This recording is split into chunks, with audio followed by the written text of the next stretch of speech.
બધાએ વાસદા જઈને બધાને સાંભળવાના છે, પણ ખાસ કરીને તમે બધા જ લગભગ 1.5-2 કલાકથી અહીં રાહ જોઈ અને આ જનાક્રોશ યાત્રાનું સ્વાગત કર્યું છે બદલ બધા જ આગેવાનોનો, ગામના લોકોનો ખૂબ ખૂબ આભાર માનું છું. આજે આપણી વચ્ચે આપણા વિધાનસભાના વિરોધ પક્ષના નેતા આદરણીય તુષારભાઈ ચૌધરી, આપણા ઓલ ઇન્ડિયા કોંગ્રેસના સેક્રેટરી ને દક્ષિણ ગુજરાતના પ્રભારી, અને કોરોના સમયમાં તમે બધાએ એમને જોયા છે, લોકોના જીવ બચાવતા ઓક્સિજન મેન તરીકે જેમને આખો દેશ ઓળખે એવા શ્રીનિવાસજી બાપુનું ભાષણ પણ સાંભળવા જેવું છે. અને બાપુને જોઈએ ત્યારથી જ લાગે કે હવે આ નવી આઝાદીની લડાઈ ગુજરાતમાં શરૂ થઈ છે. એવા આદરણીય કરશનદાસ બાપુ વિધાનસભામાં લડે છે એવું નહીં, વાંસદામાં લડે છે એવું નહીં, નવસારી કે વલસાડમાં લડે છે એવું નહીં.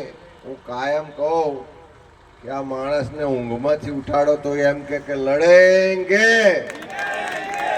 એવા આપણા લડાયક ધારાસભ્ય અનંત પટેલ, જિલ્લા કોંગ્રેસ સમિતિના પ્રમુખ શૈલેષભાઈ, આપ સૌ સાથીઓ, આજે કોંગ્રેસ કોઈ સત્તામાં નથી, અત્યારે કોઈ ચૂંટણી પણ નથી, અત્યારે કોઈના મત પણ નથી લેવાના, પણ જે ગુજરાતમાં છેલ્લા 30 વર્ષથી આ ભાજપનું શાસન ચાલે છે અને જે લોકોને તકલીફો પડે છે, સમસ્યાઓ છે, તકલીફ છે, પીડા છે, દર્દ છે, જે આક્રોશ છે, એની સુનવાઈ ક્યાંય આ સરકારમાં થતી નથી.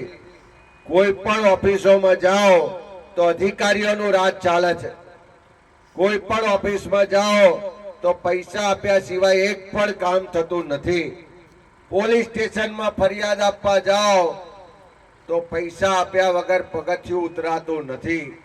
અને એની ફરિયાદ કોઈ ભાજપના નેતાને, ભાજપના મંત્રી કે સરકારને કરવા જાઓ તો એ પણ એક શબ્દ પણ બોલતા નથી ને કોઈની વાત સાંભળતા નથી.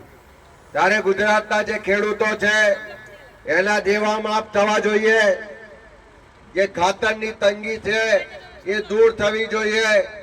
ગુજરાતના યુવાનો શિક્ષણ લીધા પછી એને કાયમી સરકારી નોકરી મળવી જોઈએ, ફિક્સ પગાર કોન્ટ્રાક્ટ પ્રથા નાબૂદ થવી જોઈએ, મોંઘવારીમાંથી રાહત મળવી જોઈએ, આદિવાસી વિસ્તારમાં શિક્ષણની સારી વ્યવસ્થા થાય, સારા દવાખાના થાય.